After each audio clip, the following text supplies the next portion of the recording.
नमस्कार, स्वागत आप सभी का। आपके साथ मैं हूं पुनीत और आप देख रहे हैं क्रिमिनल्स। आज क्रिमिनल्स में आपके सामने बेनकाब होगा वो वैशी ब्लैकमेलर जो शादियों का शौकीन है।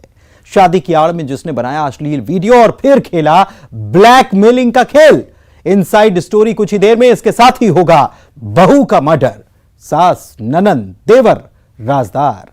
आज आपको दिखाएंगे लाइव ठगी कैसे होती है, जब प्रेस कॉन्फ्रेंस में उड़ गए ठगों के होश। 5वीं मंजिल से गिरकर कैसे महिला की हो गई मौत और मर्डर की मिस्ट्री की तफ्तीश भी करेंगे।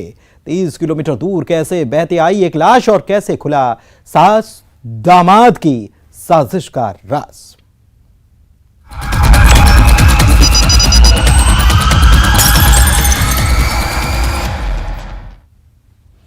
मैरिज वाला ब्लैकमेलर, ये उस ठग की क्राइम को डली है जो मैट्रिमोनियल साइट पर शिकार तलाशता। जैसे ही कोई लड़की उसके जाल में फंसती, वो 7 फेरे लेता और फिर बनाता लड़की का अश्लील वीडियो और उसे करता ब्लैकमेल। आखिर डर्टी पिक्चर वाले वैशी ब्लैकमेलर के और कितने राज हैं? अब तक कितनी लड़कियां हो गई उसकी शिकार? आइए देखते हैं।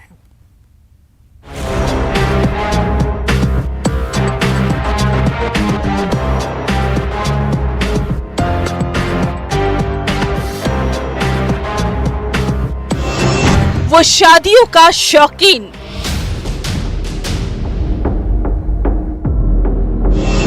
मैट्रिमोनियल साइट पर ढूंढे शिकार।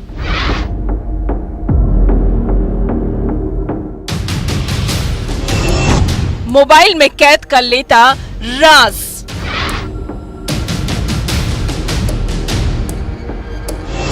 वहशीपन, अश्लील वीडियो का खेल।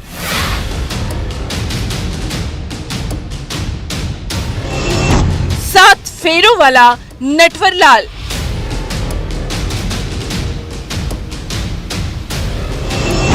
ब्लैकमेलर की डर्टी पिक्चर। शादी की वो बिसात जिसमें जज्बात से खेलने वाला एक खिलाड़ी जो मैट्रिमोनियल साइट पर अपना शिकार ढूंढता है, जिसे तलाश रहती है जीवन साथी की, लेकिन मकसद होता है उसे ठगना। जो लड़कियों को अपनी बातों की जाल में फंसाता है। गुजरात का वो ठग जिसके मोबाइल में कैद है डर्टी पिक्चर। जिस 7 फेरों वाले नटवरलाल को पकड़ने के लिए पुलिस ने इनाम का ऐलान भी किया था। अगर आप भी मैट्रिमोनियल साइट पर हम सफर की तलाश कर रहे हैं तो जरा होशियार।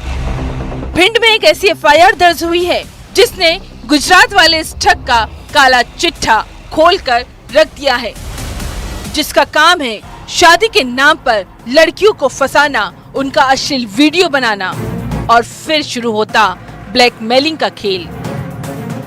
देखिए, ये जो महिला फरियादिया है, इसने पिछले वर्ष आकर पुलिस को एक घटनाक्रम रिपोर्ट किया था, जिसमें इसके द्वारा बताया गया था कि गुजरात में रहने वाले एक व्यक्ति की इससे जो शादी.com करके एक साइट है, उससे इससे संपर्क हुआ था और संपर्क में आने के बाद उसने उससे विवाह किया और विवाह करने के बाद फिर उसने बताया कि सामने वाले व्यक्ति ने उसके साथ शारीरिक संबंध स्थापित करके उसका जो वीडियो है वो बनाया है और फिर उसको वायरल किया है। भिंड की रहने वाली लड़की की मुलाकात इस ठग मितुल से मैट्रिमोनियल साइट पर हुई। मितुल ने खुद को तलाकशुदा बताया था, जिसने लड़की को शादी के लिए राजी कर लिया। लेकिन ये 7 फेरों का चक्रव्यूह था। शादी के बाद इल्जाम है कि इस वहशी ने अश्लील वीडियो बनाए और फिर जिस लड़की से शादी की थी उसे वीडियो वायरल करने के नाम पर ब्लैकमेल करने लगा। उससे रुपए की डिमांड कर रहा था। पति का असली चेहरा देख वो लड़की दंग रह गई। जिसने रुपए देने से इनकार किया तो उसका अश्लील वीडियो आरोपी ने वायरल कर दिया। मामला थाने पहुंचा और फिर हुए चौंकाने वाले खुलासे। इसकी जब उसने शिकायत पुलिस से की तो पुलिस ने संपूर्ण घटनाक्रम की जांच की और जांच करने के बाद विधिवत रूप से इसमें पुलिस ने विभिन्न धाराओं में और IT एक्ट के अंतर्गत जो है मामला पंजीबद्ध किया। और ये करीब पिछले अगस्त की बात होगी, 4/8/2022 की जब ये मामला पंजीबद्ध किया गया था, तब से ये आरोपी फरार था। और काफी प्रयास के बाद पुलिस ने इसका पता लगाकर फाइनली जब हम लोगों को इसकी जानकारी मिली तो हम लोगों ने टीम यहाँ से गुजरात भेजी और वहाँ पे जाकर हमारी टीम ने इसका पता लगाकर इसको फाइनली वहाँ से राउंड अप किया। गुजरात के सुरेंद्र नगर का रहने वाला मितुल पहले से शादीशुदा था, जिसकी क्राइम कुंडली खंगाली गई तो अक्सर वो इसी तरीके से लड़कियों को अपने जाल में फंसाता था, जिसने 2 महिलाओं से शादी की और 5 लड़कियों के साथ जिस्मानी संबंध बनाए। अब तक कितनी लड़कियों को इसने ब्लैकमेल किया है, इसकी जांच जारी है। इसमें जो बात पता चली उसमें ये लगा है कि 2 महिलाओं के साथ इसने फर्जी रूप से जो शादी करने की बात बताई है और करीब 5 महिलाओं के साथ जो है इसने जो संबंध स्थापित करके उसका वीडियो वगैरह बनाया। आखिर इस ब्लैकमेलर के मोबाइल में और कितनी डर्टी पिक्चर। अगर आप भी ऑनलाइन दूल्हे की तलाश कर रहे हैं तो जरा सावधान। भिंड से रवि रमन त्रिपाठी के साथ bureau report, news 18 Madhya Pradesh Chhattisgarh. करीब 1.5 महीने पहले एक महिला अपने मायके वालों को कॉल लगाकर कहती है, मां मुझे बचा लो। उसके बाद मायके वालों का अपनी बेटी से संपर्क नहीं होता और फिर परिवार वालों को बेटी के कत्ल की खबर लगती है। जिस कत्ल की राजदार थी मृतक महिला की सास, ननंद, देवर। आखिर कत्ल किसने किया और कैसे पकड़ाया हत्यारा, देखिए।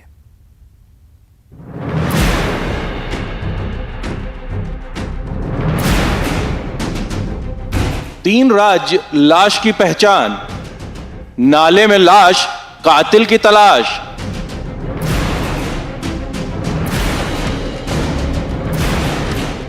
डेढ़ महीने बाद खुला राज, गोबर से गुनाह छुपाया, राज छुप न पाया।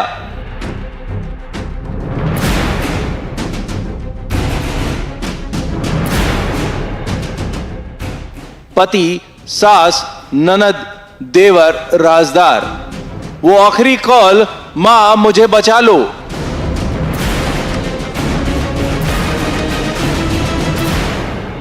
तारीख 10 मार्च 2023 और तारीख 17 अप्रैल 2023, यानी करीब 1.5 महीने।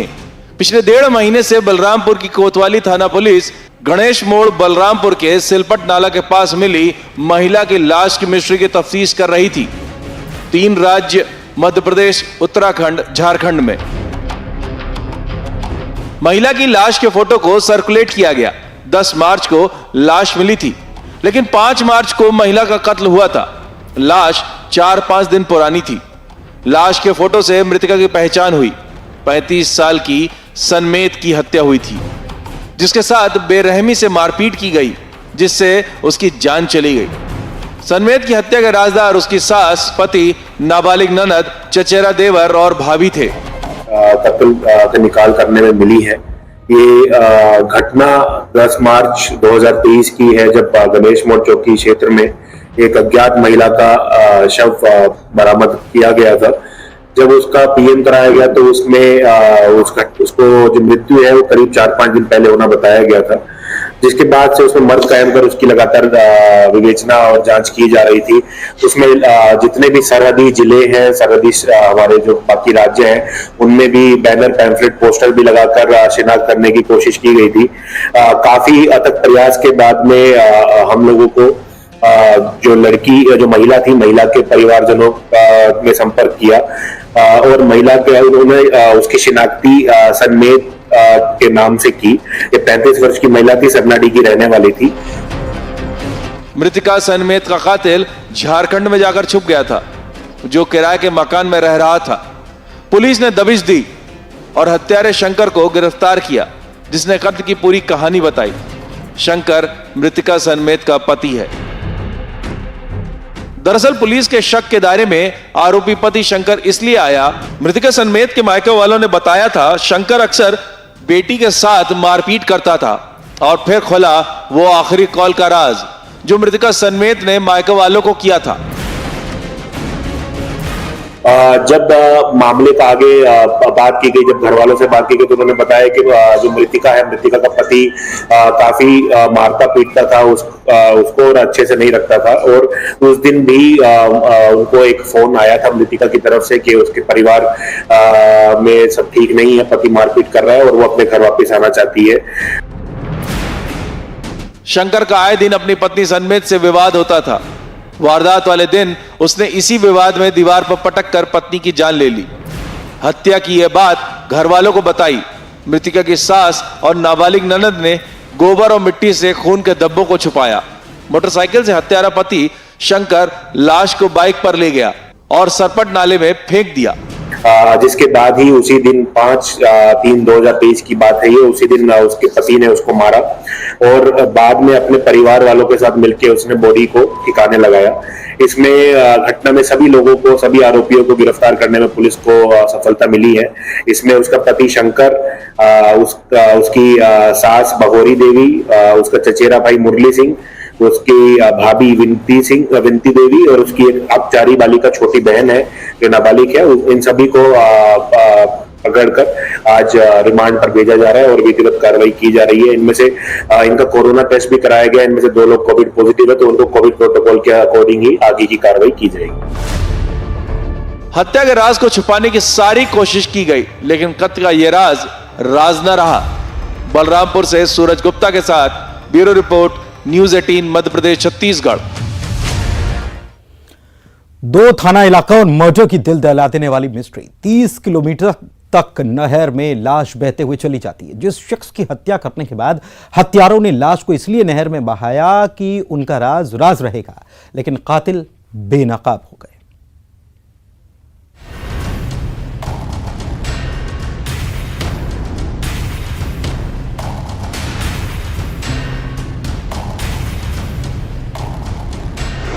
नहर में लाश, साड़ी से मर्डर। ससुर का मर्डर, दामाद हत्यारा। विवाद में कैद, कत्ल का राज।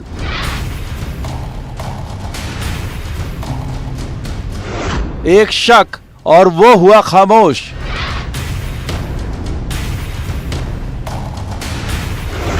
सास, दामाद और साजिश। करीब 30-35 किलोमीटर तक एक लाश बहते हुए आती है। कत्ल एक थाना इलाके में हुआ और लाश दूसरे थाना इलाके में नहर के जरिए आती है। हत्यारों को यह लगता है उनका राज पानी में बह गया, लेकिन इसी बीच एक एफआईआर दर्ज हुई। जांजगीर चांपा के नैला पुलिस चौकी का यह मामला है। कत्ल इसी थाना इलाके में हुआ था। एफआईआर में संतोष कश्यप की गुमशुदगी की रिपोर्ट उसके बेटे जितेंद्र ने दर्ज करवाई थी। 13 अप्रैल को रात में संतोष का कत्ल हुआ था। गला घोंटकर हत्या की गई थी और हत्या का राज कैद था साड़ी में। साड़ी के बॉर्डर से यह मर्डर हुआ था। दिनांक 15/4/2023 को नवागढ़ के मुख्य नहर में एक शव प्राप्त हुआ। प्रार्थी को सूचना मिलने पर वह जाकर देखा तो उसने अपने मृतक को अपने पिताजी संतोष कश्यप के रूप में पहचान किया, जिस पर से थाना नवागढ़ में मर्ग कायम कर विवेचना जांच में लिया गया। लाश बहते हुए दूसरे थाना इलाके में पहुंची और जब मृतक के बेटे को इस लाश के बारे में पता चला, उसने तस्दीक की लाश उसके पिता की है, लेकिन कातिलों का बेनकाब होना अभी बाकी था। इधर तफ्तीश में पुलिस को अहम क्लू मिला। मृतक संतोष का अपनी बीवी से झगड़ा होता था। जांच के दौरान शव का पोस्टमार्टम कराया गया, शव पंचायतनामा कराया गया और साथ ही जो मृतक के परिजन और अन्य गवाहों का कथन लिया गया। मर्ग जांच पर से पाया गया कि मामला हत्या करने का था। अब सवाल था, क्या घर के झगड़े फसाद में ये मर्डर हुआ? तो अभी एक और खुलासा होना बाकी है। संतोष के कत्ल में उसके दामाद का भी हाथ था। दामाद ने सास के साथ मिलकर ससुर को मौत के घाट उतारा था। वाद विवाद से छुटकारा पाने के लिए इसने अपने दामाद रामेश्वर कश्यप के साथ हत्या करने की योजना बनाई और उसका गला दबाकर और साड़ी की जो किनारे पट्टी होती है उस पर से गला दबाकर, गला घोंटकर हत्या करने गला घोंट दिए। उस मृतक को मरा हुआ जानकर नहर में फेंक दिए। कत्ल के पीछे की जो वजह थी वो हैरान करने वाली है। मृतक उस रात शराब के नशे में था, पत्नी से विवाद कर रहा था, जिसे पत्नी और दामाद के बीच अवैध संबंध का शक था। मृतक है उसकी पत्नी रतनबाई कश्यप। इसने बताया कि जो उसका पति है मृतक, वह इनके और इसके दामाद के बीच अवैध संबंध होने के शक संदेह कर आए दिन विवाद करते रहता था। शक में रिश्तों के दंड का यह खुलासा हैरत में डाल देता है। जांजगीर चांपा से रोहित शुक्ला के साथ bureau report, news 18 Madhya Pradesh Chhattisgarh. आपने लेडी नटवरलाल गैंग के मोबाइल पर चूना लगाने के कई सारे किस्से सुने होंगे, लेकिन आज हम आपको लाइव दिखाएंगे कि कैसे 14 लेडी नटवरलाल का गिरोह देश के कई राज्यों में अपना जाल बिछाकर कहता है, हेलो, आपकी जेब पर डाका पड़ने वाला है। आप प्रेस कॉन्फ्रेंस में लेडी नटवरलाल की चाल और बातों का जाल लाइव देखकर दंग रह जाएंगे, जहां एसपी साहब बने हैं फरियादी। Morning sir. Good morning sir, मैं एयरटेल कंपनी से बात कर रही हूँ कि आपके पास कोई 10 बाई 10 फीट की खाली ज़मीन है जो आप किराए पर देना चाहते हैं। मेरे पास तो काफ़ी किसान हूँ मैडम, मेरे पास 10 एकड़ जमीन है। और उसके साथ साथ आपको 15 लाख रुपये एडवांस के कर्ज दिया है। 15 लाख? जी सर। कितना एक जमीन देना पड़ेगा मुझे? 10 बाई 10 फीट।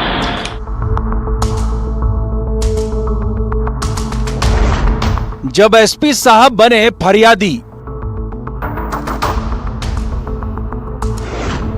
लेडी नटवरलाल लगाए कॉल। तो कहाँ भेज देंगे? आपको व्हाट्सएप नंबर दिया जाएगा कंपनी का, वहाँ पर आपको व्हाट्सएप करना होगा फोटो उठा के। आपका दिन अगर आपकी ज़मीन सिलेक्ट होती है तो आपको वहाँ से कॉल करें, पिक करें। नटवरलाल की लेडी गैंग,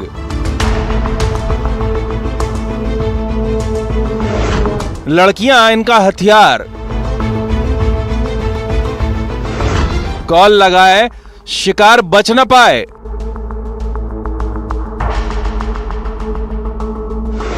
देखिए ठगी लाइव। गौर से देखिए ही नहीं, सुनिए भी।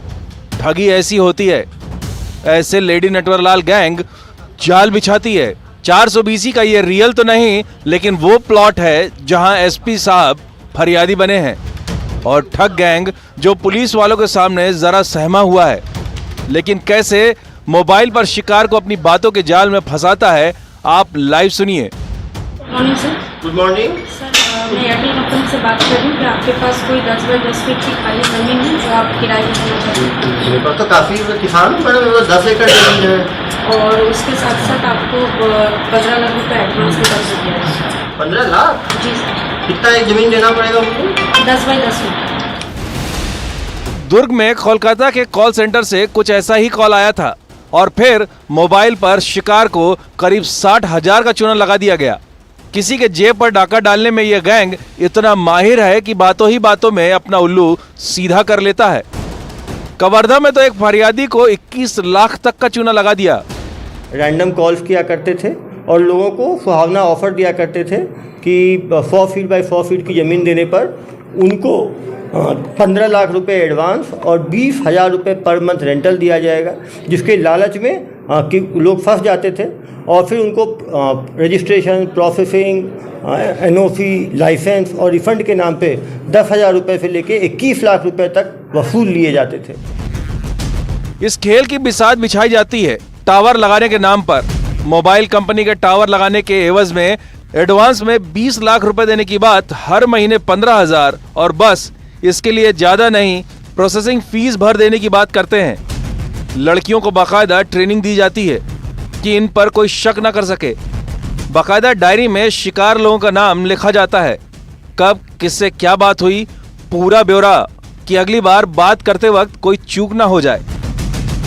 दुर्ग जिले में 2 जगह पे ऐसी ठगी हुई। पाटन में 60,000 रुपये की ठगी और धमधा में 90,000 की ठगी हुई। छत्तीसगढ़ में रायगढ़, धमतरी और कवर्धा में भी इसी मॉड्यूल में ठगी हुई है।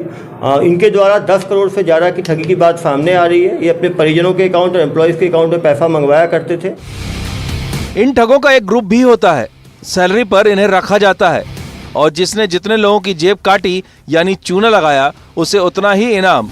और इस गैंग के पीछे का सरगना है वो ग्राफिक डिजाइनर जिसने 8,000 की नौकरी से शुरुआत की थी, फिर एक ठग कंपनी में काम किया और उसे ठगी का ये तरीका ऐसा पसंद आया कि वो बन गया महाठग और बना ली लेडी नटवरलाल की गैंग।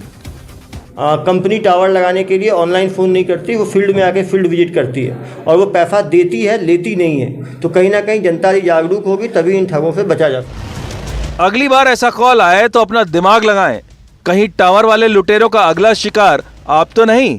होशियार। दुर्ग से मिथिलेश ठाकुर के साथ bureau report, news 18 Madhya Pradesh, Chhattisgarh.